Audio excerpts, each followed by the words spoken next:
Ngathĩti-inĩ ya Business Daily mũthikĩrĩria, nĩ kũrĩ na ndũgamano gatagatĩ ka aigithia na thirikari ya gũkũ Kenya igũrũ rĩgiĩ interest ya bond ya mweri-inĩ wa ikũmi, gũkĩrĩkana bond ĩyo nĩ ĩthiĩte kana ĩragũrirwo hathara makĩria ma gĩcunjĩ kĩa 80.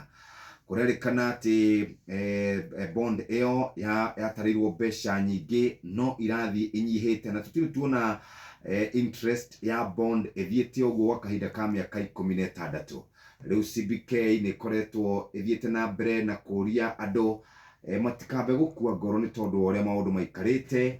Nĩ kũrĩ andũ aingĩ mũno makoretwo makĩnyihia tenure kana ihinda rĩrĩa makoragwo makĩigithia bond. Nĩ kũrĩ ya mĩaka 20, nĩ kũrĩ ya mĩaka 15, na ingĩ marerĩkana rĩu makoretwo makĩoya icio cia mĩaka 5 ci hau karatathi-inĩ ka mbere ngathĩti-inĩ ya Business Daily. Uma hau ndathiĩ rũrenda-inĩ rwa CBK kũrora ũrĩa mbeca iracenjania mũthikĩrĩria.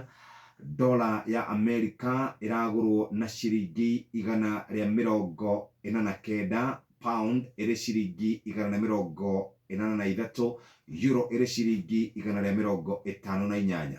Ũguo nĩguo ũcenjania wa mbeca ũikarĩte